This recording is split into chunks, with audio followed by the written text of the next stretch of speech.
Hello, welcome to the Promised Land, a show about Manchester United and part of the 90 Min podcast network. I'm Scott Saunders, joined as ever by Rob Blanchette. Rob, we don't have much to talk about today. Not a lot going on. The World Cup's coming up and, nice Nothing quiet happening. sail off into the sunset. Nothing happening at Manchester United. No news, no stories, no football, no anything. Oh dear, Scott. Here we go again, but maybe here we go again for the last time.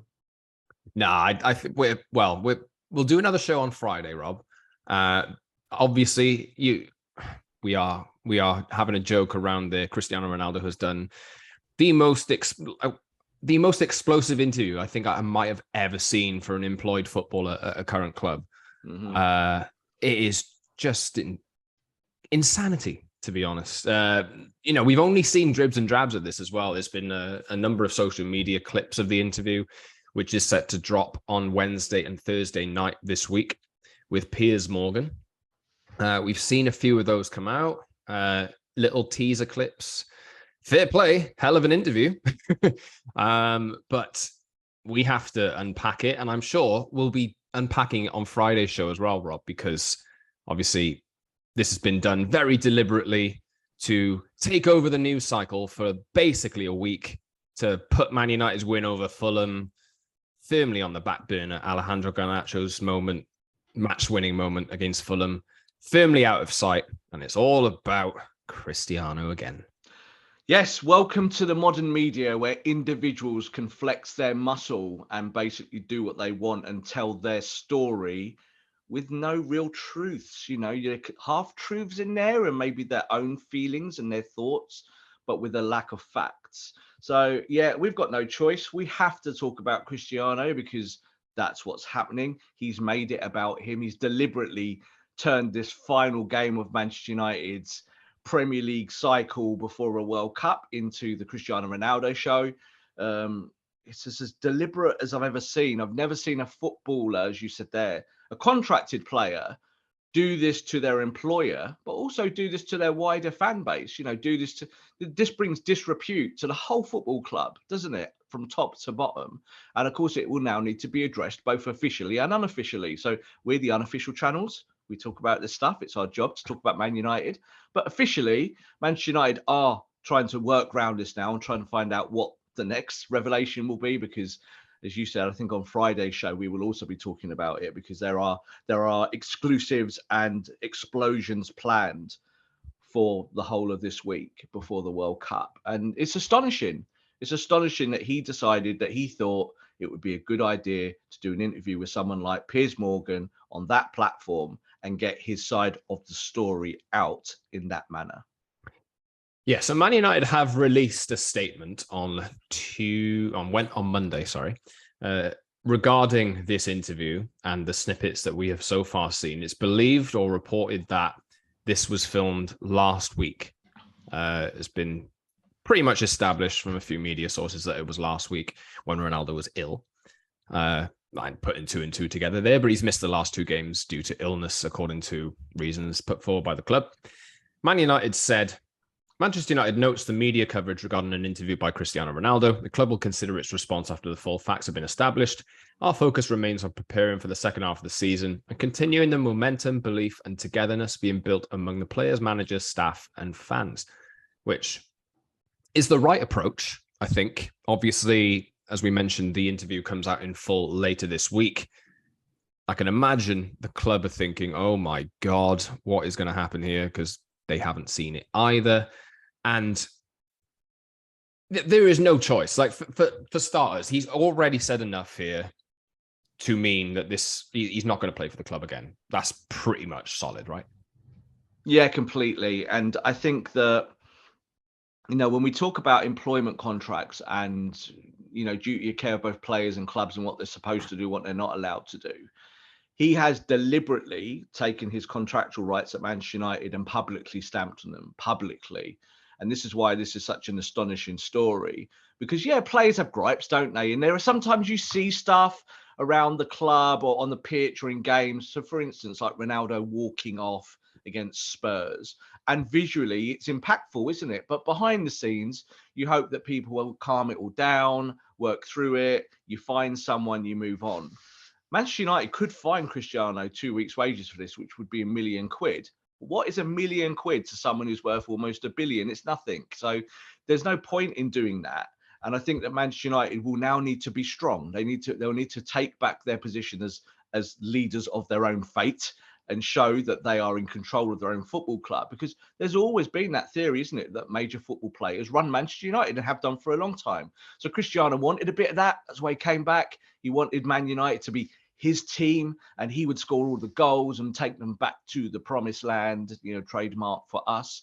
But ultimately, that was never going to happen, not with the way Cristiano is now in terms of his own football. So I just think, I think United are also very worried about what's going to come out in the next few days. And I think they should be, because I think we have no idea how hard Cristiano will shoot from the hip. We don't know. We know we've seen some of it, and we know some of it. Well, he's already shot hard enough, hasn't he? To be totally fair. Like that. This is the point. He's already burnt his bridges, isn't he? He's done it deliberately. He's done it because he wants to get out of the football club. He wants to be released. He wants to be sacked. And can you imagine having that on your CV, Scott, at the end of the day, when he retires?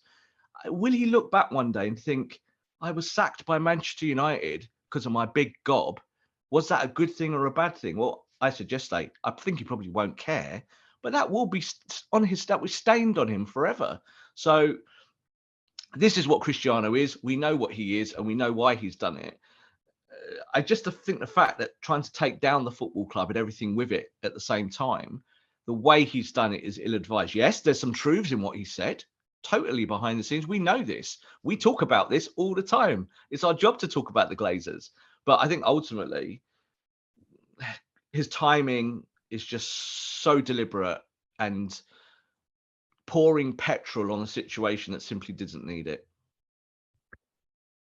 So today we'll be unpacking what we know so far. So Ronaldo has said the Glazer family don't care about Manchester United, which has seen that this was one of the more recent ones. We're recording this on Tuesday morning. This was one of the more recent snippets of this interview to come out, and it seemed to have turned the swell around a little bit. Oh, Ronaldo, look, he's going for it. He's taking down the Glazers. He really cares about the club. Well, think about how much is self-interest in this. This isn't really about the club. This is about self-interest. This is about Ronaldo getting out of the club for himself. He's been trying to get out for months. He also said he took a swipe at Gary Neville over easy criticism. We await Gary Neville's response to this. He said Man United did not believe him about his daughter's illness in the summer, and that's why he was not on the preseason tour. He has also said that he doesn't respect Erik Ten Hag, and he's been betrayed by Manchester United, which was enough. That was it. That was one of the first things that came out, and that was pretty much the nail in the coffin. That was the final straw, and now we just wait and see how big this mess is. But Rob, I've been thinking about what my take is from all of this over the past few days, because obviously we've had a bit of time to digest it, even though stuff keeps getting piled on top. I think this is the absolute best thing that could have happened. Honestly, there is what Ronaldo has done here, whether it's in self-interest or love for the club or not, whichever way you think he's thinking about this. I'm in the former camp, by the way. He has, first off, removed himself from the team, given all the power to Erik Ten Hag by saying he doesn't respect him. He's never going to play for United again. That's a problem solved. He has then also taken down the Glazer family, or not taken them down, but fired shots at the Glazer family while under contract, which aligns with what the fans have been saying for 10, 15 more years. And in the wake of Liverpool getting sold, or in the process of being sold or bought into, this might rock. I really think this could be a potentially, I might be going a little bit ahead of my time here, but I think this could be a fork in the road. This could be a moment of change. If I'm being optimistic, I think this is this the final chapter before the final chapter on the way down before we go back up, if you know what I'm trying to say? Yeah, look, we kind of play Nostradamus in football all the time, don't we? We try and add it all together and make predictions for the future, and to kind of see, the vision of our football clubs and football in general. So I'm with you with that. Like, I think when you look at Cristiano, like he's very calculated and clever to drag this debate to the doorstep of the Glazers, and the things that he said, as we said, are not untrue. Do we believe that the Glazers care? Like, in inverted commas, about Manchester United? No, of course they don't care about Manchester United. It's a business. It's on their portfolio, and what they care about is profit and loss. They are businessmen. We know this. We know that if United don't win a trophy, they don't hurt. We know that's exactly how things are. But Cristiano is deliberately twisting the debate, because if he felt that he was going to get picked every week, Scott, and that he would lead this team, Cristiano Ronaldo would not be saying a damn word. Yeah, he'd be out on the football pitch proving it on the pitch, wouldn't he? He'd be saying, well, I'm still the GOAT. Give me the ball. And look, I scored 40 goals last year. I'm still the greatest player of all time. He does it with the 20 goals last year. I scored 20 last year. Well, you helped the team come sixth, mate. Yeah, and you were a big part of that. So I think this is the whole thing, is that unfortunately, and especially the way social media is made and pushed forward, algorithms and whatnot, it's going to be a lot of United fans now backing Ronaldo, because Ronaldo has deliberately started a civil war at Manchester United with the fan base. He's done it deliberately for his own means, and he's done that because he wants to leave the club. But he's going to leave the club on fire, isn't he? He's going to leave all of this burning. So when he goes to the World Cup, and we'll talk a little bit about the little video that's come out with him and Bruno Fernandes. We'll talk about that, because I think that's real, and we saw that, and that was really interesting. But I think the whole thing is that he's gone into this World Cup preparing for Portugal for a decent chance of having success there in Qatar, and he's burnt that as well, hasn't he? Before he's got there. Can you imagine the questions that they're going to be getting all week? I can't believe it. Like, I've worked with the Portuguese FA in the past, centrally, for around the last World Cup, and I think they will be absolutely mortified that all of their plans for this World Cup had just gone up in smoke because one guy decided that he wanted to do an interview on a tabloid channel, and that's really what it comes down to. So I cannot believe, and I think the players as well, the Portuguese players, might now suddenly think, hang on, this guy's gone one step too far. Because that's how I think we all feel about it, isn't it? It's not that what he's saying is wrong, but it's why he's saying it and how he said it. It stinks to high heaven, Scott. The whole thing stinks. And it's just coming from one guy, and it's him. How do you think? Well, obviously, I don't know how long this is going to take. United obviously have to look at their legal rights over the next few days.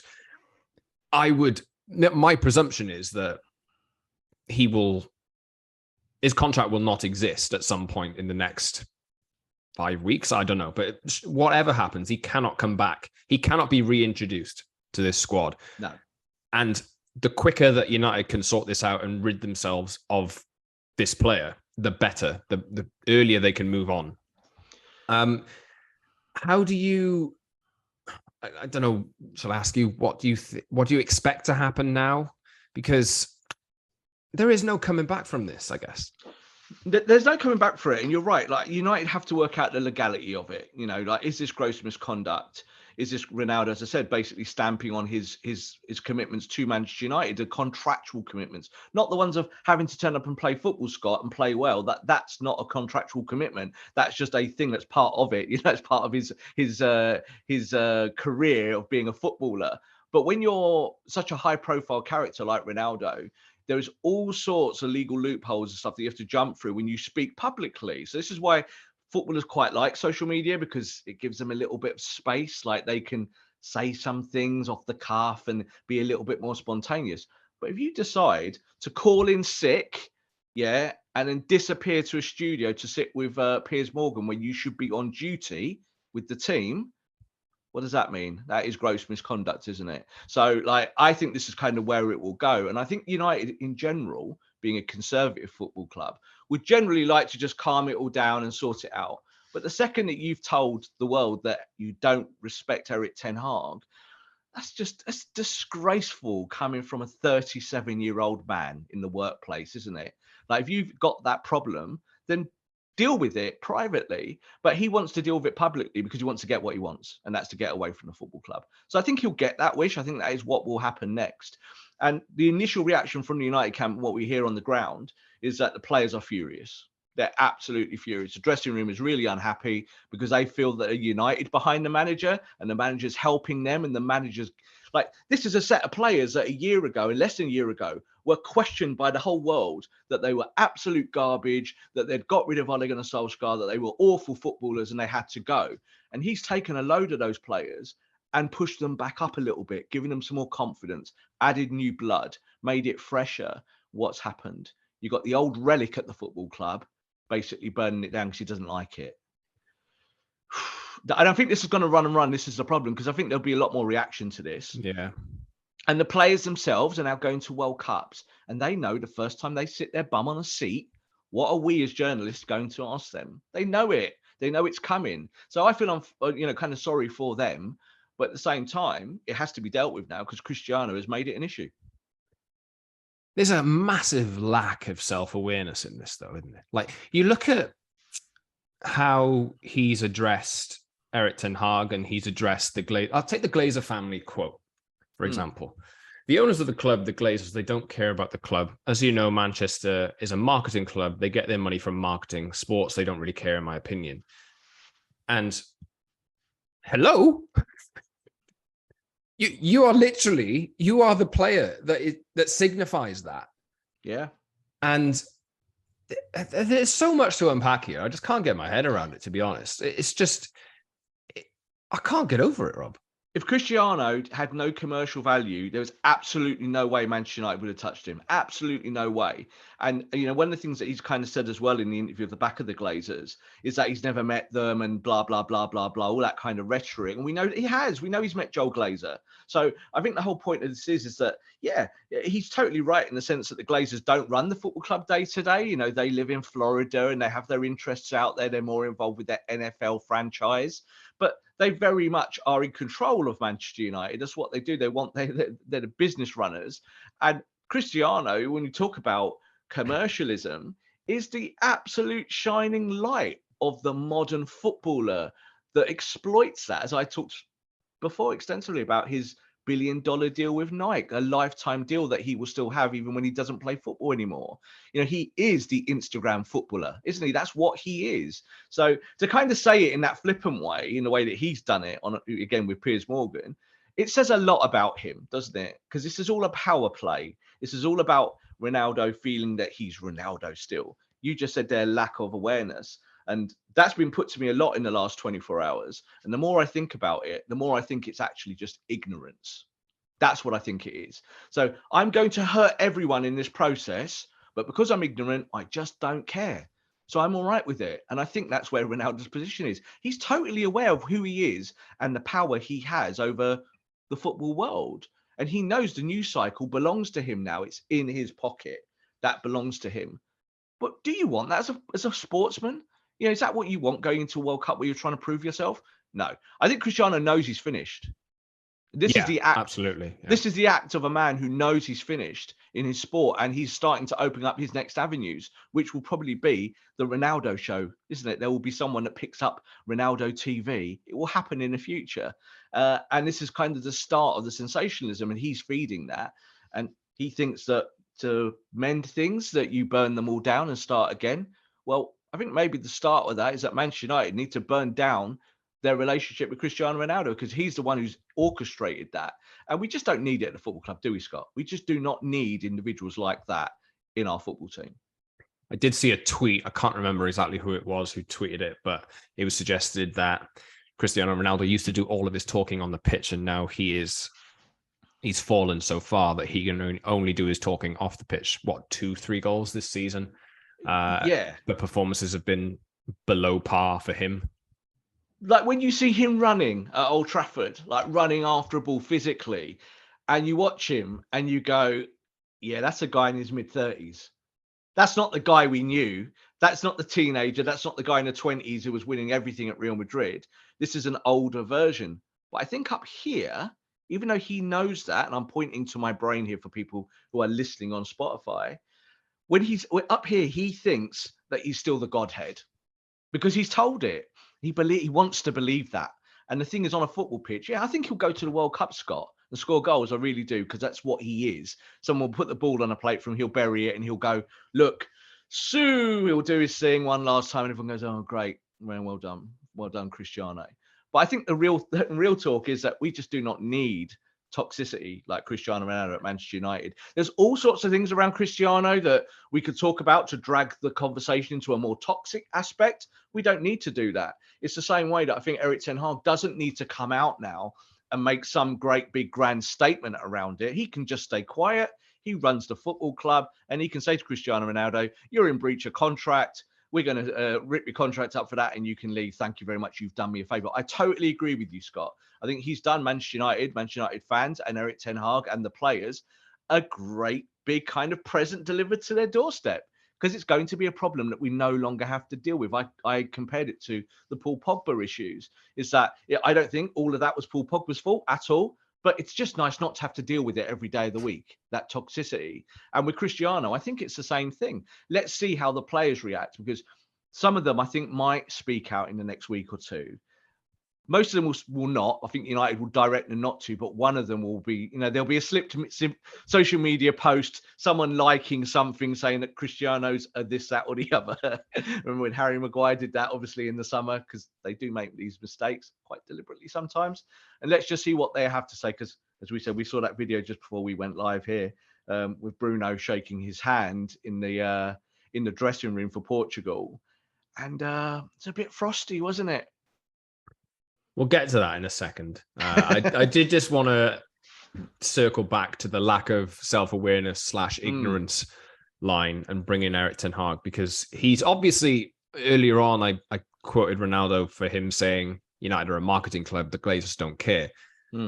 And in another example of that, he says, I don't have respect for him, Erik Ten Hag, because he doesn't show respect for me. If you have respect for me, I'm never going to have respect for you. Now, I don't really understand where this has come from, because I think, obviously, I see what happens on the outside, and we get tidbits of information about what's happening on the inside. But Erik Ten Hag has played a blinder, absolutely played a blinder here. And if Ronaldo thinks that the club, obviously, I agree with him in aspects of United are, the Glazers are there to just market the club and make a bunch of money and take a bunch of money out. But the fact that he doesn't understand that he's speaking at a time where United are on an upward trend, and I think it's pretty obvious. Like, I think for me, I feel like this is the most natural signs of an upward trend and coming out of the hole that they've been in for the past 10 years. And he doesn't realize that he is basically that problem embodied in the team, and he's not playing games, and he doesn't seem to understand that, oh, I need to move on and not play games for this club to be better. Yeah. But we live in an age, don't we, of fake news.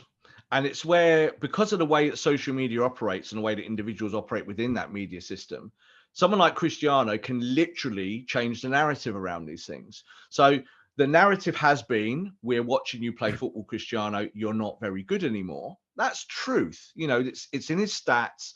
It's in his goal returns. It's in the way that he contributes. So what can you do as an individual to change that? Well, you can either prove everyone wrong and score goals and play really well and take that in a sporting direction, or you can target individuals like Erik Ten Hag, like a manager. And Cristiano's been used to it his whole career, of being bigger than the manager at the football club.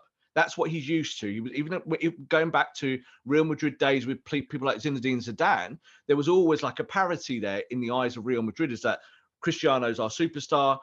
Zinedine Zidane is obviously part of that Galactico heritage, but who's the more powerful? And eventually, Cristiano got moved out for those reasons, because it was like, well, we can't go forward with him. He went to Juventus, and when he was at Juventus, lots of people I work with in Italy said the same things, is that he brings a kind of toxicity to your dressing room, and that players don't like it and managers don't like it. What did he do there? He attacked people. So all he is actually doing is the same things that he always does, but he's just doing it, I think, in a more flagrant manner. He's doing it in a way now that it's undeniable what he's trying to do. And I said this as well. I think, like, in years to come, he will still play this card back and go, well, I did it because I didn't like the Glazers. And we absolutely know this has got nothing to do about his feelings of ownership. It does not. It's got nothing to do with it. This is about him wanting to get his last payday somewhere and getting out of his Manchester United contract. He's been up on a free transfer for 12 months. Yeah, the deal was that if someone took his wages and took all the finances around it, that he could go. He did not find a football club that would take him. That's the truth. And Manchester United rightfully didn't say, well, we don't want to send you out on loan, because that was another idea.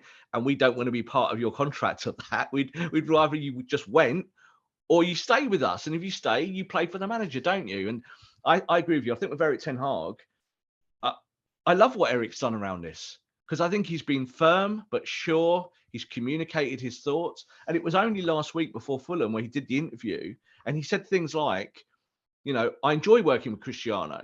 I want Cristiano to do well for my team. And one of the things he did say, which hasn't been highlighted much, is he said, but you can't live off the past. Mm-hmm.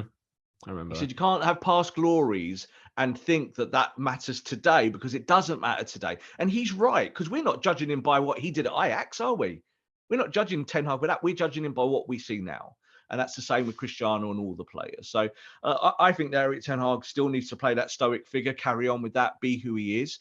And if anything, I think Scott kind of makes us back him more. I think he will feel absolutely. I think the fan base, like if there was a football match tomorrow, if there was a Man United match tomorrow, the Stretford End would be sending evils towards Cristiano. Yeah, they would be. They would be absolutely booing him, and they would be singing Erik Ten Hag's name from the rafters. That's the truth. That is reality. And you can spin it with fake news as much as you like, but the reality is that Manchester United fans will be backing the manager over the player. I did a poll on Twitter. At the moment, it stands at 90% back Erik Ten Hag, 10% back Ronaldo. I think that's an accurate reflection of how the public feel. Good going for Twitter as well. Fair play. The Ronaldo fan club, which exists on Twitter. Erik Ten Hag made him captain last week against Aston Villa. I think, honestly, this is in terms of Erik Ten Hag and his not struggle for power, because I think he's pretty much established himself and what he wanted even before he was hired. I don't think he would have joined United if he hadn't have got the clout that he wanted in order to change things. Yeah. He's dealt with this brilliantly, I think. He's identified that United have a 37-year-old footballer who is not what he used to be, who cannot live with the high energy, high demand game, which Erik Ten Hag demands. United they weren't great at Fulham the other day, but there were little signs in Anthony Martial. They've created more chances, I think, more clear-cut chances than they would have done with Ronaldo in the team. Of course, there's no real proof in that. It's just how I took it as a fan. But he said, I felt betrayed. I honestly shouldn't say that. I don't know, but listen, I don't care. People should listen to the truth. I feel betrayed, and I feel that some people don't want me here at United. Not only this year, but last year too. Going back to, he didn't name check you, Rob, but I know. Yeah, I hate it when he doesn't do that. God. But I can't really get over it, because he's spoken about Ralf Rangnick as well. Yeah. Which is insane. If you're not even a coach, how are you going to be the boss of Manchester United? I'd never even heard of him. It's crazy. But what I don't understand is, how are you not realizing that you're the problem and that Man United are starting to move forward by addressing that you need to leave, or you need to be phased out, or you at 37 shouldn't be playing 90 minutes every single game? Yeah, like we talk about, in football, about whether things are personal or not. And I think like our audience and football fans in general sometimes think we have vendettas and we have, agendas. That's a classic word for Twitter, isn't it? Oh, you have an agenda, you have an agenda. Well, there's no agenda. We're trying to call it as we see it in football terms. And what Cristiano can't take is that all of these things that have been said about his game are about the sport of football. They're not about him. It's about the actual game and what we're seeing. We would all love it if Cristiano was what he used to be on a football pitch. I said as well yesterday, I think that if Cristiano was the player that he once was, like he defied gravity and age and he could do all those things, you would accept a lot more of the stuff that comes out of his mouth. You'd kind of just go, well, he scores lots of goals, let's just get on with it. And so would Erik Ten Hag. Erik Ten Hag would see value in that. But I think what we're seeing is that Erik Ten Hag, you just said there about making him captain. it now, in retrospect, looks like a genius masterstroke. Mm-hmm. Because the first time Erik Ten Hag has to sit down and talk about this publicly, he will just say to all of us, I made him captain. Would I have made him captain if I hate him? Would I have made him captain if I don't respect him? You know, there's a million words on paper and on record of him basically saying how great Cristiano thinks Cristiano is the greatest player of all time. And he's done that deliberately also to put his position clear, because he knows things like this are there in the background bubbling away. Yeah, Cristiano disagrees with him, but that's not disrespect, is it? Like, if a manager says, I want you to do this, but you can't do it or don't want to do it, that isn't disrespect. That's being told to do your job properly. So I think this is the thing with Cristiano, and this is why with him going out of the football club now and almost writing himself out of Manchester United history, because I think that's what he's trying to do here, or he doesn't realise that's what is going to happen. There's going to be a lot of fans now that look at him very differently going forward, where they might have loved him in years to come, but they'll always look back at this moment in time and say, yeah, you didn't like the Glazers. You said that we don't like the Glazers, but ultimately you did it for this reason. And I don't think football fans are stupid. That's why I said with that Twitter poll, 90% siding with Ten Hag. It's always the minority that are the loudest, Scott, on Twitter. That 10% that will just tweet and make fake accounts, and now they can buy their verification. I've seen that Ronaldo fans buying verification with ticks, sending us all sorts of bump. And all they're saying is the same rubbish that Cristiano's saying. That's all they are. They're a mouthpiece, an echo chamber. So that's where we stand with it. And I just think with Ronaldo, he has a big enough ego and enough money to not care who he hurts. And that's kind of where we stand with it. Bruno Fernandes then met up with Cristiano Ronaldo on international duty for Portugal. Did this moment embody how the players feel? If you haven't seen the clip, you can find it on Twitter, by the way. Just type in Bruno Ronaldo.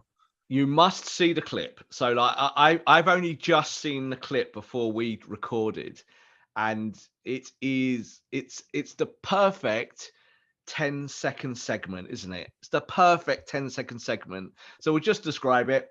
So Cristiano's there in the changing room, getting ready to go out, I guess, training. And Bruno comes along and stands next to him. And Cristiano goes for the camera, hand out like this. And Bruno comes along, shakes his hand, but kind of turns away and says something.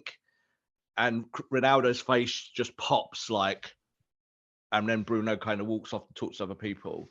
You don't need to know what Bruno was saying, but we do absolutely know that the senior players and the squad at Manchester United are furious about this.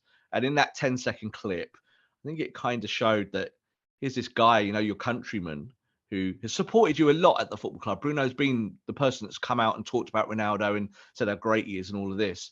And yet Ronaldo buried Bruno, didn't he? And the rest of the team. I think Bruno Fernandes might have his feelings hurt a little bit. We know Bruno's quite a outward emotional character, isn't it? He stands in front of the camera. He talked about Qatar the other day, and he's done things that other players so far haven't before a World Cup. He might be the one, I think, that comes out and talks about Cristiano. But I do think the Manchester United, we're saying to all the players at the moment, keep it stum, keep it quiet. But in that 10 seconds, we saw exactly what Bruno Fernandes thought. So anything else you want to unpick from this? Because, Rob, we're going to do another show about this on Friday. But what's your gut feeling? Is there anything you want to add from the stuff that you've seen so far? What's your gut feeling that might happen over the next few days? Well, let's end the show talking like fans, because I think that's really important. It's fine talking about like journalists because we're part of that media cycle and we know how it all works. But let's talk about as a football fan. As a football fan, in complete isolation, I am disgusted with Cristiano Ronaldo. Completely disgusted that when this team is working so hard under this manager, trying to find its way back to where it should be or wants to be, and that these individual players of like 26, 27 of them in the squad are fighting and singing from the same song sheet, finally, after such a long period of time, that this one guy thinks that he is bigger than the club. And I again publicly said that, and people were like, oh, but he doesn't think he's bigger than the club because he's not talking about it like that. He absolutely is. He knows what he's doing, and he's trying to destroy the current regime at Manchester United. Now, I don't mean the Glazers. I'm talking about Erik Ten Hag. He wants to destabilize them. That's what he's doing. And to say that you don't respect a man that has backed you publicly since day one. Like, I remember the first question we asked Erik and said to him, what do you think about Ronaldo? Because we were all wondering if he was going to go, not too keen on Ronaldo. He showed respect to Ronaldo publicly from the beginning. Yeah. And he was like, Cristiano's a great player. He scores goals. He does this, he does the other, generational talent, greatest player of all time. And for Cristiano to do that publicly on that forum, as a fan, I think it's disgusting. I really do think it's disgusting. And I do think that the ramifications for this, for him, will be long and winding, and they will last permanently. And the damage he's doing to his legacy is his choice. But it's always going to be, Cristiano did this as a player, but do you remember at the end of his career when he sat down with Piers Morgan? Because that kind of media never dies, Scott. It's there forever. People can click on it on YouTube forever. It's there now. So there's more to come. We'll talk about it more in our next show as well. But I don't know what you think, Scott, as a fan. What do you think? Let's talk about legacy, actually. I did want to bring that up. For me, it obviously, when Ronaldo did come back, there was always these warning signs that we'd known about how it had gone down at Juventus. But obviously, there was a part of me that never thought he would end up returning. That was the way that I felt about it for several years. I didn't think United would be able to pull it off. I was caught up in the fanfare of him coming back, but I think about his legacy. I've not felt the same way about Ronaldo in this spell compared to the last. I mean, if I pick a moment where it changed and I talk about legacy, I would not put Ronaldo among... He's been one of the greatest players, but in terms of favorite sons, favorite players, I don't think he's in that mix. And the moment it changed for me was, I remember he did an interview on the pitch in Moscow, and he was asked about Real Madrid. And he rolled out the line of, well, in the future, you never know, only God knows. And that was not the moment to say that. No. That was not the moment to put the wheels in motion that you wanted to leave. You could do it behind the scenes. And I know that Sir Alex Ferguson at that point he obviously knew Ronaldo wanted to go on this, go and join Real Madrid at some point. They managed to convince him to stay for another year before selling him. But that was the moment it changed for me. Now, I've not felt the same way over the past few years. I understand that he's been one of the greatest players of all time for exploits that he'd managed at Real Madrid, for that season in 2007-8 and the season after, where he put up plundered a number of goals. But, it's never been the same for me since that moment. So, I mean, ultimately, you should look at Ronaldo as what can he do for the team now? And that's how I've looked at him for the majority since that initial excitement phase of him rejoining wore off a little bit. But the best thing to do now is fix this as soon as possible, because I think this will only empower, once this is resolved, and I think it needs to be resolved as soon as possible, something needs to be decided and probably put out of the backs of these players' minds so they can come back just before Christmas or, into the period after Christmas and focus without Cristiano Ronaldo and move forward.